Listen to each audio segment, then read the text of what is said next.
Good morning. Good morning. I got the feedback I waited too long yesterday, so I'm going to come right in and say good morning, everybody. Happy Tuesday. Happy Tuesday. The kids are on vacation this week, so that further sort of addles my conception of time, which is barely there to begin with. Good morning, everybody. Kira, Carol, Jill, Martha, Kirsten, Suze. Let's see what everybody's writing. It's great to see everyone this morning. It's a beautiful day here in Connecticut. It is looking good. Oh, Beverly's at the beach. That is a good sign. That certainly is. How fun. Looks like oh, Judy, you're on. Hello. Great to see you. You know, Judy does the best books, the best, best, best. And as I said yesterday, I got this fantastic surprise in the mail. I mean, the book is called Breaking the Boundaries. It's breaking my boundaries. It's breaking my head. It's just so over the top. It's over the top. I feel like I'm in a hall of mirrors or something, going through it page by page. So that's what we're going to look at this morning. Catherine, Linda, Karen, good morning, everybody. Everybody's happy to see you, Judy. It's so nice when you're on. Robin and Crystal, hi, hi. Everybody's logging on from all over. I'm so glad. So first I want to tell you, before we start the commentary, it is just a busy, it's been busy and it's been crazy. And I know I seem normal when I'm on my videos, but I'm teetering.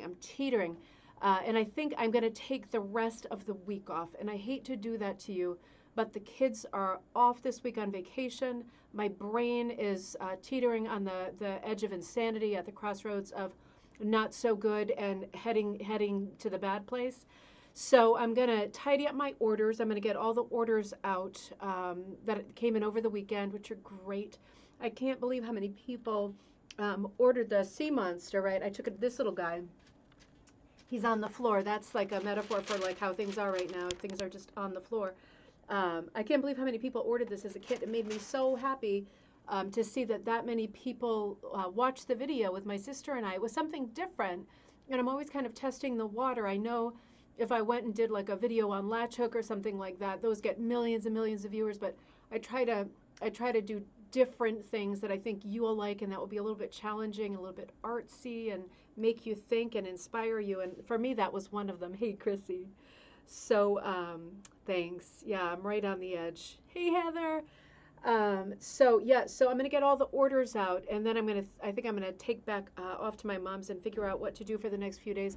Want to do something fun with the kids because I just feel like I'm all work, work, work, which is great. I'm growing a business and it's going well, but they're having the week off, and I realized I bought a trampoline for them for the backyard, and somehow in my mind I feel like that was some kind of a weird trade-off that I bought the trampoline and I'm still working, and they're like out there getting vitamin D or whatever, but not spending time with me. So I'm going to take the rest of the week off, and I will be back around for those of you who are in southern New England or who can commute. Oh, thanks, Cindy. Oh, good, Cindy, you got T-shirt treasures. That is a classic. It's also possible to order from Judy's page, which is Little House Rugs. She's got all her books there under like the tools tab, and then lots of other great stuff in lots of other great places. It's a beautiful website. So yeah, I'm going to take a little time off, Heather, I know. So I will be, for those of you who are local, I will be at the event on Saturday at National Punch Needle Day at the Clock Museum in Bristol, Connecticut. I'll be there, and I will plan for later that day to have a Zoom. I'll do that as soon as we get off this call. And then I will be back on Monday, full blast with Coffee Time. Great episodes, everything back on track. And of course, then next Friday, that will be our week that falls, our bingo night week. So that will be that. Amazon screwed it up, Cindy.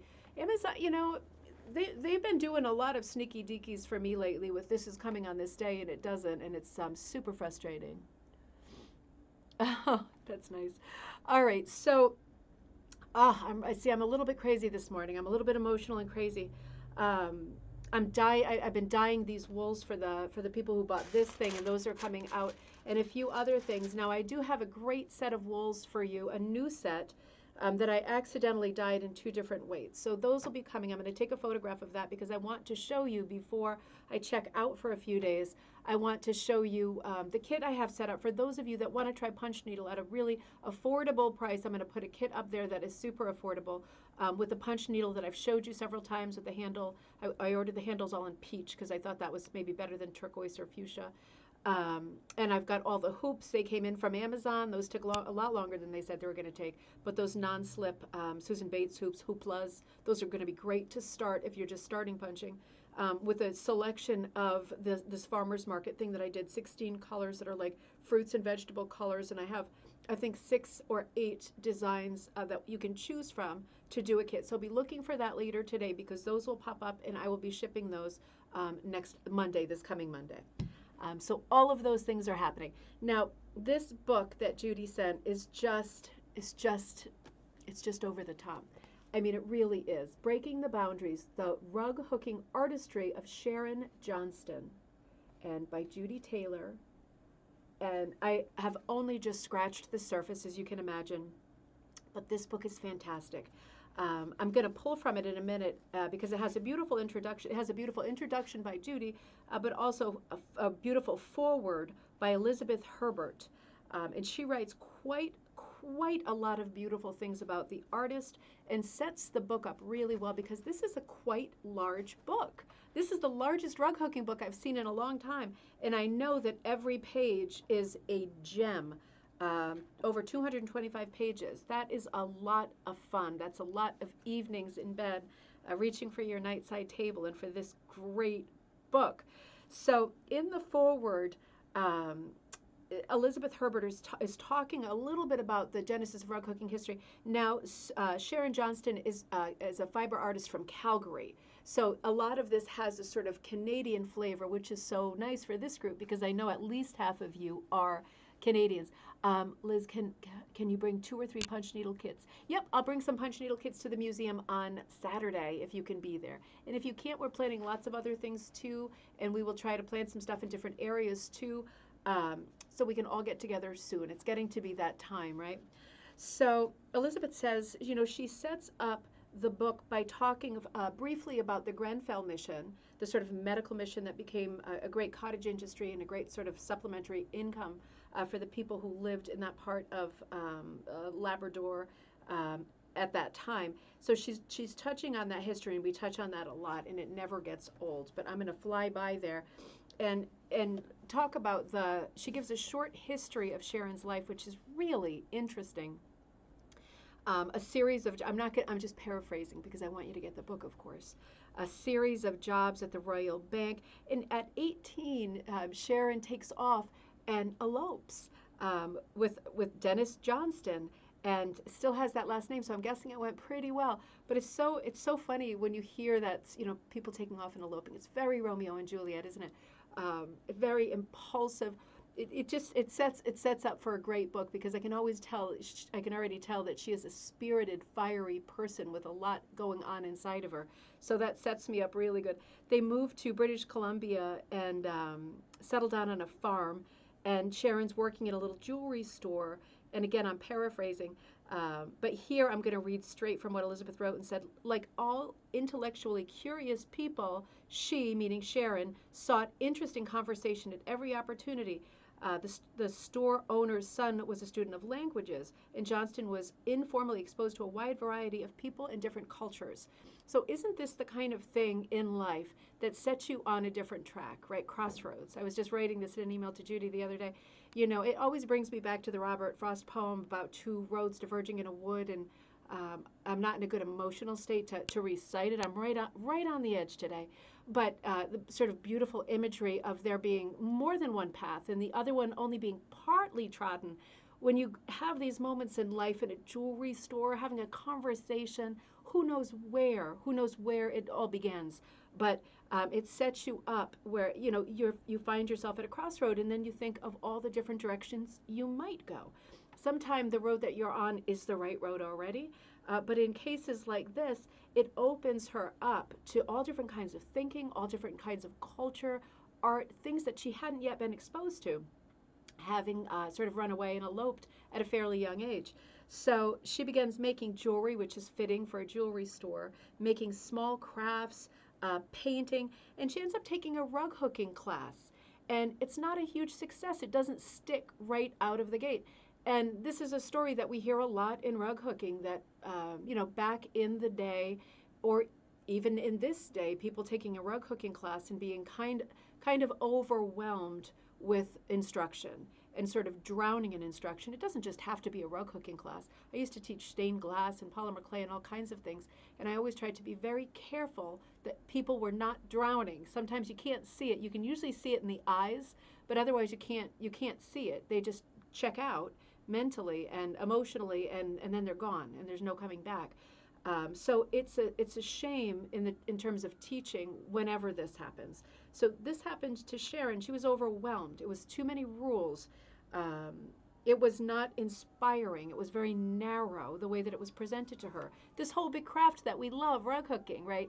It was presented as very narrow with lots of rules. Now, you know that that's possible for that to happen. Luckily, Sharon comes back to it a little bit later in life. And, she comes back to it with a different attitude and with a bit of distance and with a new perspective, and realizes that maybe the way that she was taught is how she became sort of jaded regarding rug hooking, because it turns out it is her thing. It's her very thing. We've heard the story a lot. We talk about this a lot. Oh, good, Carol. It's a great book. It's a great book. So it goes into some of the things that Sharon liked to hook. Now, the fact that she was kind of a jack of all trades, when I say jack of all trades, I never mean that in a negative way. Everybody who's a jack of all trades has that many more things to pull on in life, right? I used to think I was a jack of all trades, doing a theater degree and doing literature and doing fashion and doing all kinds of crazy arts, and I used to think of it as kind of scrappy and half-arsed, right? We'll keep it at that. I'll be careful. Not making a commitment to any one thing, but it's not that. It's having passion and sort of joie de vivre and curiosity about so many things that for creative people it's very hard to focus. That is one of the great overarching themes of this book. All of the things that Sharon loved. She doesn't just love rug hooking. She loves batik. She loves trapunto. She loves all different kinds of fiber arts. She loves her jewelry. She loves painting. And all of those passions are running side by side together like race horses on a track. And they're bringing her to different places where she's inspired at different times by different things. You multiply the inspiration, right? We should never feel, as people who love rug hooking, that we aren't producing enough, that we aren't. I mean, I should feel like that because I have a business, right? I have to stay on my toes, but you shouldn't feel like that unless you're trying to start a business too. But, if you enjoy other things, I know Joelle does this a lot. If you're on Joelle, you love knitting, you love a lot of different mediums, and you should pursue those too. Whatever you feel like in that moment is what you should do. Never think of it as sort of scrappy or not committed to one thing. Always think of it as just more inspiration, not doubling your sort of prospects of being creative and successful, but multiplying, not doubling, multiplying many times all the different things you throw into that cauldron. So she looks at some of the things that Judy hooks, and I'm so sorry, Sharon really gets inspiration from the natural world. Do we see this sometimes? I can think of other artists that we've looked at that are very inspired by the natural world. For example, tree bark, trees in general, leaves, flowers, natural formations that you see in nature, fossils. Let me show you some of these examples because it's a very specific thing, isn't it? When you see this, do you remember on Friday Michelle showed us like her nebulous, the sort of galaxy? They're very different. Not a subject that I would ever think to tackle. Not just is it enormous in every way, it's so abstract, isn't it? So it's funny to see. Yeah, me too, Robin. It's funny to see, what inspires different people. Now look at how beautiful these are, sort of tree rings. Aren't they gorgeous? Be a jack of all trades, Kira. Do it. Be Jack. Be Jackie. And this is almost like a water feeling. Now look at this fossil, the colors coming into that, right? This reminds me of Yellowstone Park. Have you been to Yellowstone Park? All those paint pots, all those water features that bring up all those crazy colors. Fiddleheads down below. when you see the, let me see if I could bring in a close-up of the leaves with the tree branches. We're going to go more into that. The beautiful sort of very three-dimensional wrapped branches shooting up through the composition, and then that actual tree branch sort of echoing the thing. I don't know what came first, the chicken or the egg, right? The actual branch or the branches going through, but they really complement each other, don't they? I mean, it's just so beautiful to see where people's inspiration comes from. And then this is still the introduction I'm looking at, the forward. And then she says, this is Elizabeth, that Sharon's composition called Boomtown, and I love that name, that was made for, or at least it was the theme for the Calgary Stampede, which Joelle taught me about, 2012. The theme is the spirit of 1912 for 100 years of the Stampede. I keep hearing about this Stampede. I cannot wait for the borders to reopen. This is an event I have got to check out. But before I show you the image, I just want to say what Elizabeth is saying in this forward is really important, because when we talk about naive art, folk art, and we talk about lack of perspective and proportion, we always sort of say it in those words and make those same kinds of remarks. Elizabeth phrased it very differently, and I think really smartly. She has an art degree, so she's thinking of things in a different way. And this really spoke to me. She said, like medieval art, this piece that I'm about to show you relies, in other words, assumes the viewer's understanding that as you step things up vertically, that's a representation of things being further away. So, in other words, in place of perspective and drawing that horizon line and drawing your lines coming out from the point on the horizon, instead of doing all of that sort of Da Vinci stuff, very realistic stuff, approaching folk art, thinking of it as medieval art, because if you picture medieval art, you do have that very folky flatness to it, and in the distance sometimes you get a structure or a cave or a little patch of trees, and it's so interesting, and it's perfectly said, it does assume that the person who's viewing it understands that height equals distance. Now, isn't that an interesting twist? How great that she articulated that, because my brain doesn't go there. And now that it's been said, I'm always going to think of looking at folk art, particularly compositions like Boomtown, that have a lot of distance. Judy says, creative people get inspiration from everything. It fills the well, then beautiful things come out. It is so true. It is so true. So in relation to Boomtown, you see how you've got the immediate cluster of buildings, right? The story's right up front, but then as you go higher in the composition, it is showing you distance. It is working as a device for distance, and in the very distant distance mountains. So beautiful, such a good angle, such an important thing to write down. And then she immediately shows two other compositions that are very, very different. So we've gone from the tree bark and the fossils and the sort of natural rings to Boomtown, which has that medieval feel to it, the height, the stacked story, the layers of the story all stacked up like a fossil, right? Like layers of rock. And then she goes to two scenes that are very similar and very different. And here's what I mean. The first one is called Ladies of the Night. I'll show it to you first. To remember the movie, the musical, The Unsinkable Molly Brown, that's what this composition reminds me of. And a little bit of Amsterdam. You know, I lived in Amsterdam for years and years. But remember Molly Brown, it's this era of costume too, isn't it? So this is Ladies of the Night. And what she wrote about this Ladies of the Night was inspired by Johnston's reading The Harpy. Now this is just what Judy just said. Inspiration comes from everywhere, right? The Harpy is, it's a poem from a book called Songs of Sourdough. I'm getting it. How great is that? Songs of Sourdough by Robert Service, published in 1907. The Harpy is an entertainer of men and a denizen of low places. Fallen, scarlet, and aflame with fury, she declares in stanza 3 of the poem, and this is the poem I'm reading, I paint my cheeks, for they are white, and cheeks of chalk men hate. Mine eyes with wine I make them shine, that man may seek and sate. With overhead a lamp of red, I sit me down and wait. So it has almost the flow of a limerick, right? The pacing of that stanza. But beautiful piece with assorted fabrics, yarn, leather, feathers, some embroidery, embellishments, and trapunto. If you don't know what trapunto is, it's a device with fiber art where, for example, forget about hooking for a minute. You're just putting two pieces of fabric together, like quilting style. You sew them together.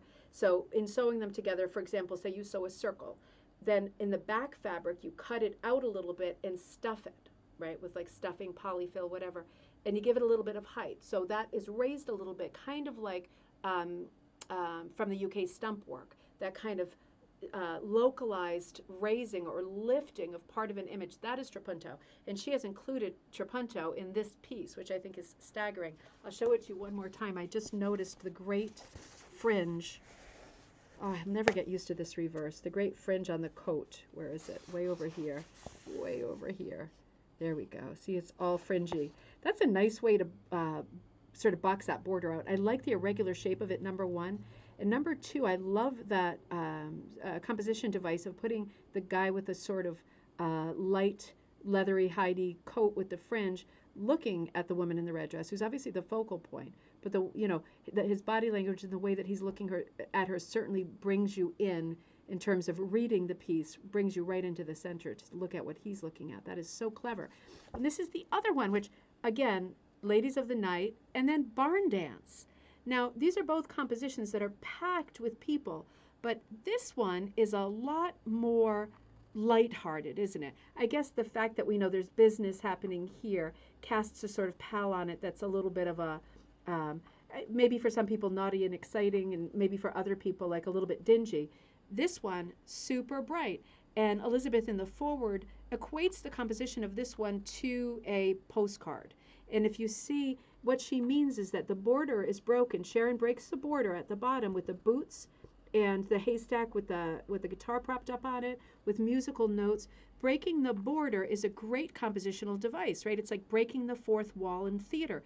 You reach right out with the composition to the viewer. And there's in the top left, there's an actual little horseshoe there too. But this is a barn dance. And think about that idea of a medieval composition again. I'm going to go into the characters and all that, but look at the height, right? The height, they're showing a second level to the barn, like a loft. But beyond that, right past the first group of dancers that your eye automatically reads first, you are getting a lot of depth and mystery toward the back of the barn where it's dark, right? It's almost like, ooh, what's going on back there? It looks like somebody's very close to somebody else back there, almost sitting on someone's lap. It's a bit darker in the story, not dark in a sinister way, dark in a literal way. There's things going on in different parts of this composition, and your eye really travels in the same way that it did with Boomtown. Now, this whole, the characters in this are so quaint and sweet, different era completely. But, I mean, you can tell by their motion they are moving, for me, more like Swan Lake ballet people than square dancers. The motion in the bodies and the way that the bodies are drawn is insanely great. This guy here, who could fall, just easily fall out of the composition, look at the way his legs are kind of crossed. He looks like Gene Kelly, right? I mean, the way that he's moving is so realistic and true. The woman in the red dress who's kind of lifting her skirt up a little bit, it's all very festive, and it really does make you want to be there, doesn't it? So that was just those are very different than the fossils and the cuts of the tree that we were looking at earlier. This is just giving you the sort of impression that this book is very varied. Lots of different things to look at, lots of different things to think about. The embellishments, the trapunto, the wrapping, right? Wrapping the trees that gave them that kind of depth and height and texture. All of these things, this is Judy's pointing out in this book, and with this selection of hundreds of images, all color images, she's really pointing out that Sharon has used her full bag of tricks. She uses her bag of tricks every time. She doesn't limit herself to just hooking. She's always going to embellish or add something, or add not just an embellishment, but a different thing, like the trapunto is a truly different element to add. It's going to be like this. Oh, thank you. Please click and do the thumbs up. I really appreciate it. Hello, Dave. This next one is so nice. It's called Birds of a Feather Flock Together. Sharon is so good at people that it's crazy. It's crazy. And we talk so often about, shading people and how hard it is to get a face shaded. And it is hard. It takes a lot of swatches or a lot of precision, but it can also be done. And we say this, it's one of these things easier said than done. It's something you have to get the feel for, and it's something you have to practice if it doesn't come naturally. Sometimes just a few loops that are strategically put, just a few loops of different color, is often enough to create the impression that you want without doing the full blast shading and defining, shaping. Sometimes just a few pinpricks of color, Syrah style, right, pointillist style, gives you the information that you need to read the expression on the face. If it doesn't come naturally, it's something that will after practice, right? So this is a piece called Birds of a Feather. And this is like a suffragette themed rug. So again, we're seeing people in costume, in these very elaborate costumes of the time. These are obviously not Eliza Doolittle type characters, right? These are people who, like Mary Poppins style suffragette, who come from wealthy families and are part of fashion, part of that world. Elizabeth makes a remark in the commentary for this page, like just how interesting it is to look at the headdresses, the hats from this period in history. Because this is a period where women, had a very pinched waist, very long skirt, very full at the bottom, getting more toward a business shape, less flouncy for sure, more sleek and tailored. But at the same time, the hats were crazy and almost architectural. And they were certainly power hats, right? They were birds of a feather. They are beautiful, certainly, peacock type beautiful, but they do have a lot of structure and strength. And I think it's interesting to have this many hats in a composition. So what she says about that, because it gives so much character to each face too, what she says about that, and also in this composition sort of embedded is the feminists' sort of solidarity slogan, "We are persons." And that is embedded in here, in between the characters down here. Let me see if I can help you see that. It's embedded, meaning it's hidden, and that's why it's a little bit hard for your eye to see. But it's there, and it's just a nice, strong slogan to go with a really wonderful piece. One of the interesting things is that, I'm reading from the book here, among her sources, meaning Sharon's sources, in putting this composition with the suffragettes together, was a contemporary catalog of women's clothing from the Hudson Bay Company, and plates from a book about the history of hats. It was a time in women's fashion I find very interesting, considering the rules of the times and the dominance of males. That's a really good point. When you're working on compositions with people, especially something like this that's busy, wouldn't you think, sideline, detour, short attention span for me, wouldn't you think with a composition this busy that it would have the potential of becoming chaotic? Now, why does this piece not become chaotic? Well, quite a few things. We're looking at a series of faces. So as soon as you realize that and lock that in, it becomes very readable. It's a bunch of faces. You're not looking for more information in the background, right? It's almost a pattern, like a scatter palette pattern, all of faces. Now then, the next layer is each one's different. And the bottom half is shaded quite dark. So you can almost separate with your eye the bottom half of the composition from the top. And again, medieval type planning. The characters on top are a little bit smaller because they're a little bit further in the distance. What are they doing? Are they marching down the street? Are they about to chain themselves to a fire hydrant? What are they doing? No one knows. But it is an interesting moment, and it is so important when you this is a very sort of ambitious composition for anybody, I think. It turned out, obviously, it's a complete home run. But when you're putting together a composition like this, particularly if you are doing a period piece like Barn Dance or Ladies of the Night, or this piece which is called Birds of a Feather Flock Together, it is great to look at sources, right? If you don't look at sources, you run the risk of it being very cartoony because you're relying on your memory of what the thing looked like, and running with that. And of course, our some of our memories are better than others. Mine not so good. But it is great to look at a source like she looked at the Hudson Bay Company, she looked at costume books. I'll tell you, when you are looking at costumes, because I have a degree in costume and I spent a lot of time looking at costumes, too much time. John Peacock is the person to go to. He did a lot of books on costume, every era from, like, the beginning of man, standing up to modern times. Well, not modern, really 1960s, 1970s. But he does a lot with real specific things, heads, hats, things like that, because it is so appealing to see a composition that has this much design and history. This is a group of people who love history on this channel. So go for your resources like that. They're definitely out there. And I think once you lock in a really strong composition with really good solid lines like this, you can get busy. You can build on it. Again, it's just one of the many things that takes practice. But we've said this a lot, and I say this a lot in composition classes. When you're putting things into a composition that are alike, that are like each other, and we're talking about a composition made up of multiples. This is multiple people. It's gonna work. It's gonna work. You just have to make sure your colors are good and things are standing out. Some things are popping, others are falling into the background. But it's gonna work. Compositions with multiples are interesting. They just are. I'm gonna cut in a minute because I don't want to go too far in the book and be racing through it.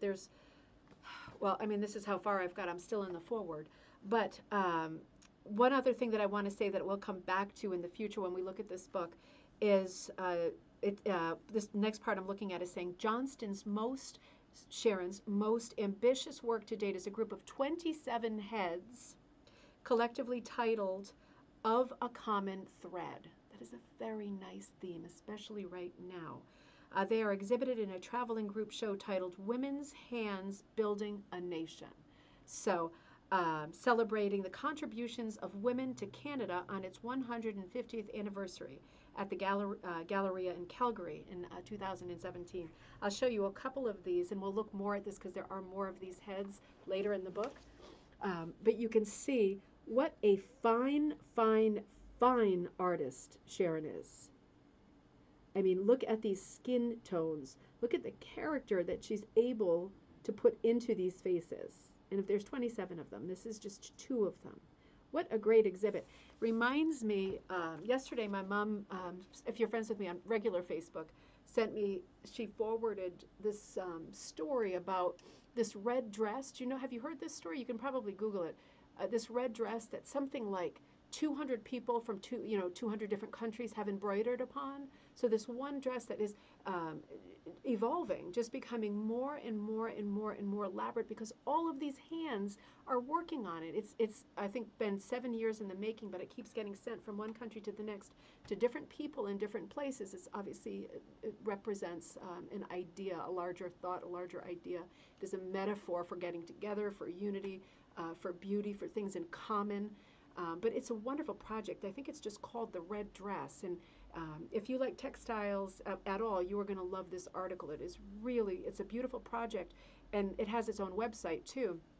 When you log on to the website, it has like a ticker that changes, and it tells you at that point how many people have worked on it and from how many countries. So it's just another neat project. The heads of the women, building the nation reminded me of it, that kind of collective group project that what they have in common is women, and the red dress also, women sewing, embroidery, crafts, hands, making one thing together between all those hands. I just think it's a beautiful sentiment. So Judy, thank you for the best book ever. I'm just going to say it, the best book ever. I can't wait to get further into it. I did make it a little bit further before I fell asleep last night, but we didn't make it further because I think it's fun to remark on as many things as possible. We're gonna look at it more because we get into Sharon's world and how she keeps her stuff and her ways of working and how she begins and gets set up. But the main thing about this book, and I'm going to say with all of Judy's books, what I love about Judy is that she's always reminding you there is not one way and there aren't rules. You do it your way.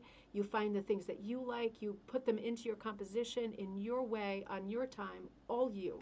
Don't let anybody tell you otherwise. Judy's so good at articulating that. Your project, your idea, your passion, your thoughts, your memory museum, you put the pieces in and you do it exactly the way that you want it. She's so good at that liberating sort of enabling sentiment. So another amazing book that we have hardly scraped the surface of. So listen, I will miss you over the next few days for sure. I do love our coffee time. I just feel very, very stretched. I feel so stretched that I feel almost transparent at this point. So I'm going to spend a little time with the kids and catch up and try to get my head in a better place so I feel a bit more stable for myself. And I'm going to be working on creative projects and on the Magdalena projects. I'm working on 3 Magdalenas right now, 2 that Susan designed and 1 that I designed. I'm working on them all at the same time. Mixing it up and taking different colors when I feel like it, because I hardly ever hook these days. So it's going to be a quiet few days for me, but you know you can reach me here. You can reach me on Facebook in the Rug Hooking and Punch Needle Club. You can reach me at ribboncandyhooking.com. Don't forget to visit Judy's page littlehouserugs.com. Check out the tools page because that's where she has all the books listed. She's got lots of books. If you need me, I will be there. And otherwise, thank you, Crystal. Otherwise, I will either see you on Saturday in person at the Clock Museum in Bristol, and I will bring the punch. I will bring the punch stuff for sure, Liz. Or I will see you on Monday when we return to coffee time. And chances are we're going to pick up again with Judy's excellent new book. I will see you all then. Have a wonderful few days. Take care.